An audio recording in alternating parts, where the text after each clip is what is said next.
Banco signifie à l'origine source d'eau rafraîchissante en langue ébriée. Devenu banco par déformation administrative, il ramène désormais à un trésor naturel, la forêt du Banco. La forêt du Banco a le mérite d'avoir survécu au phénomène de destruction des forêts. C'est pourquoi elle est classée parc national du Banco depuis le 31 octobre 1953. Situé en plein cœur de la ville d'Abidjan, le parc national du Banco s'étend sur une superficie de 3474 hectares. Il procure pluie et oxygène aux populations de la capitale économique depuis plus de 90 ans. La forêt du Banco, avec ses étendues primaires et secondaires, s'offre de façon généreuse au public. Mais comment accède-t-on à la forêt du Banco? Nous avons 4 entrées, mais aujourd'hui, il y a 2 entrées qui sont véritablement exploitées, notamment l'entrée sud et l'entrée espace écotouristique qui est juste l'autoroute du Nord.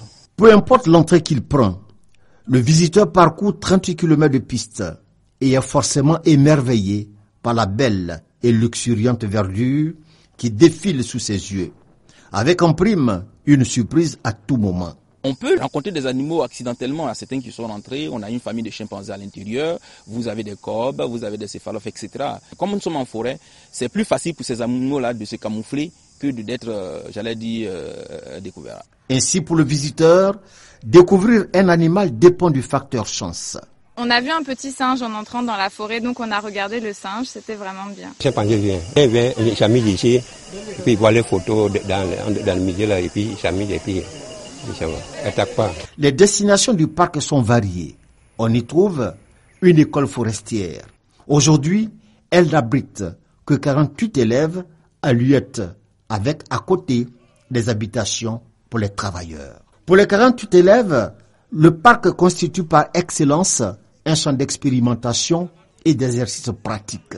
Il s'agit de vider totalement les temps de sorte à séparer les géniteurs et les fingerlings qui seront de mères sexées, de sorte à conduire seulement que les mâles en grossissement.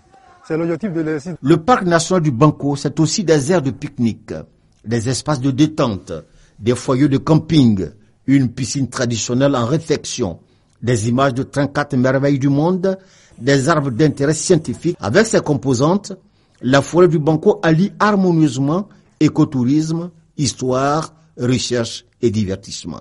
Les usagers du parc national du Banco sont des familles, des amis, des collègues qui effectuent des visites d'agrément. Pour les établissements scolaires, le parc est aussi une opportunité de visite d'études. Depuis 5 ans, je suis le guide du parc national du Banco. J'apprends les élèves, généralement les visiteurs aussi, les touristes, l'importance du parc national du Banco et aussi pourquoi cette forêt-là, elle est au cœur de la ville d'Abidjan. Montrer aussi également l'histoire de cette forêt-là, la faune sauvage qui se trouve dans le parc national du Banco. Après des heures d'inépuisables découvertes, bienvenue à la Maison de la Nature, un autre objet de curiosité.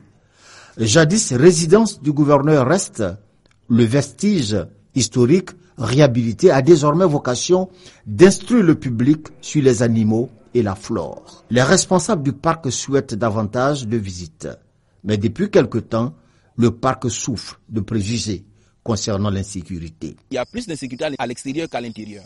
Toutes les grandes forces ou les grands commandements, comme on le dit généralement, font des manœuvres à l'intérieur. L'insécurité zéro n'existe pas. C'est pourquoi nos équipes patrouillent de jour comme de nuit pour rassurer les populations qui veulent vraiment venir découvrir le parc.